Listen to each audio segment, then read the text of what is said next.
વખત હોય જહાન ધૂની અતીત કી કે ખોલો તબ ખાખ હોય લગ્ની લાગી જાવી જોઈએ માણસના વારે વાર રોડે રોડે લગ્ની લાગી જાવી જોઈએ અને હું અત્યારે જ કહું છું કોઈ પણ વસ્તુની લગ્ની તમે લગાડજો એટલે એ વસ્તુ તમારાથી હજારો જોતન હશે ને તોય તમારા સામે આવીને ઊભું રહેશે અને દાખલો છે ને આપણી નજર સામે દાખલો છે કે 14 વર્ષ એક ધારું એક જ રટણ તો જગ જાહેરમાં આવવું પડ્યું એક શક્તિ જેવી શક્તિ જો વજાવતા હોય તો એક લગ્ની આપણી તો મિત્રો કોઈ પણ વસ્તુની માલિકો એવી લગ્ની લગાડજો પણ લગ્ની લગાડતા પહેલા આપણા કર્મ ઉપર એક નજર નાખજો ક્યાંય આપણે કર્મ ચૂકતા નહીં કર્મ નહીં ચૂકો તો એ તમારી ભક્તિ છે ભક્તિ મેળવવા માટે ક્યાંય જવું નથી પડતું અને જતા હોય ને કોઈ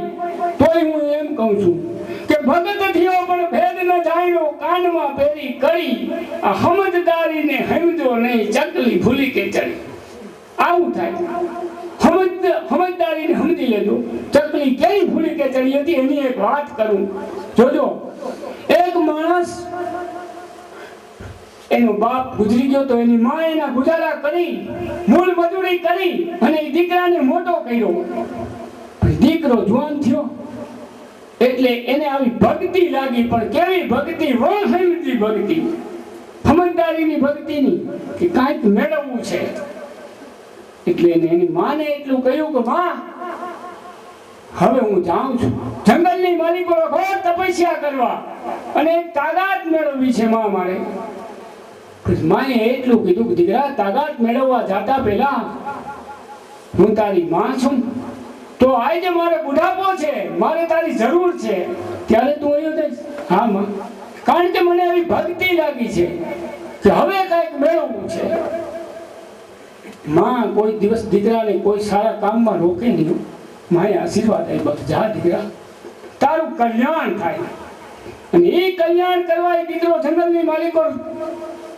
હાલ્યો ગયો પણ 12 વર્ષના વાવડા વીતી ગયા 12 વર્ષ લગી દીકરા એમ કહેવાય કે ઘોર તપસ્યા કરી કંદમૂળ ખાધા પાણી વિનાનું જ્યાં કોઈ માનવ નહોતો ત્યાં એને ઘોર તપસ્યા કરી પણ એવી તપસ્યા કરી અને એને એવો ગેબી અવાજ આવ્યો કે જા હવે તાકાત તારા ભેગી છે ત્યારે આને એમ થયું બસ આવી તાકાત મારે જોતી હતી હાલ તો થઈ ગયું પણ પાછો જ્યાં વસ્તી બાજુ આવતો તો એક નગરથી થોડોક જ હજી દૂર હશે એટલે એને નગર સામું દેખાવા માંડ્યું કે આહા હવે તો આ આવી ગયું નગર ઘડીક વાર વિસામો કરું પછી હું નગરમાં વયો જાઉં એટલે એને 12 વર્ષનો થાકોડો ઉતારવા એ લાંબો થઈને હુતા ભેગી એની નીંદર આવી ગઈ પણ ઈ નીંદર ઉડી અને બગાસાને આવવું અને ઉપરથી હોલાને ચરકવું આ બે વસ્તુ એક જ હારે બન્યું હવે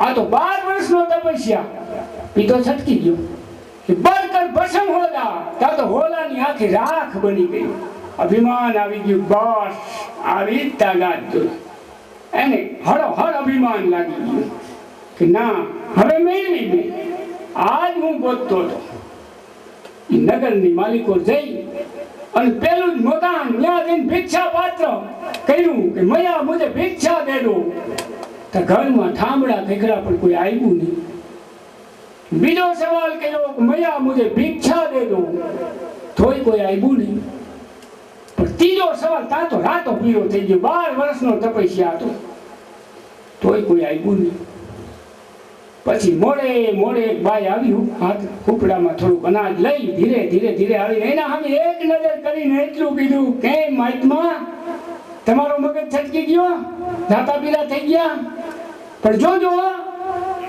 આ વન માયા હોલા ન સમજતા તમે ઈ અખતરો અહીંયા ન કરતા હો તમામ અભિમાન ઉતરી ગયું કે ઓહો આ બાઈને કઈ તાકાત સંસારમાં રીએ છતાં આવડી તાકાત કે મારું 12 વર્ષનું તપસ્યા અને આને એક જ શબ્દમાં જાણી લીધું શું કેવું વિચારી ગયો કે બેન હું તમને એ પૂછું છું કે આ તાકાત તમે મેળવી ક્યાંથી એટલે ઓલી બાઈ એને એટલું કીધું સંત મહારાજ અમને એટલો વેત નથી વાત કરવાનો, પણ મારા ગુરુજી પાસે જાઓ અને એ તમને હાજે નવરા થાય તો વાત કરે. બાકી મારે તો અત્યારે મારી ભક્તિ હાલી રહી છે, જવા દો તમે. પણ બેન, તમારા ગુરુજી ક્યાં છે? કે કહાઈ વાળે. કહાઈ વાળે? હા હા, કહાઈ વાળે છે. શું કરે? એ કહાઈની દુકાન છે ને. વિચાર તો કરો, કહાઈની દુકાન. સંતને એમ થયું, ઓહો કહાઈ અને એ આ બાઈનો ગુરુ અને આવડી તાકાત. તો મેં 12 વર્ષમાં શું કર્યું હવે તો જાણવું જ છે. આ કેવી ભક્તિ કરી જાણવું. કહાઈ વાળે ગયા સંતો દેવી. કહાઈ વાળે જઈ અને કહાઈની દુકાને અથોક ગરાગી લાગી હતી, પણ કહાઈ એકાદા ગરાગને સમજાવીને પાછો ઘરમાં વયો જતો તો આવતો નતો. એટલે સંત મહારાજ ઉભા હતા, પણ એના સામે એને નજર ન ગઈ. સાંજ લગી આવું બનતું રહ્યું. 2-4 ગરાગને સમજાવીને કહાઈ પાછો ઘરમાં વયો જાય. ઘર ને દુકાન બે ભેગું હતું. હવે સંતને બહુ મોડું થઈ ગયું, સાંજ થઈ ગઈ. સાંજ થતા એમ કહેવાય કે કહાઈ ની ગરાગીમાં કઈક ધીરપ આવી. કહાઈની નજર પડી, ઓહો આજ તો સંત આવ્યા આપણા કહાઈ વાળે. આવો. સંતને આસન દીધું, બેહો. મહાત્મા તમે આજે અમારા કહાઈ વાળે? હા ભાઈ, બેહો બેહો. હજી તો એમ કહેવાય કે આસન ઉપર બિરાજમાન થાય ન થાય તા કહાઈ એને હામું કીધું, બોલી બાઈએ મોકલા લાગે તમને. આનું હતું જે થોડું ઘણું અભિમાન એ પણ ઓગળી ગયું. ઓહો, આ કહાઈની તાકાત કેવડી.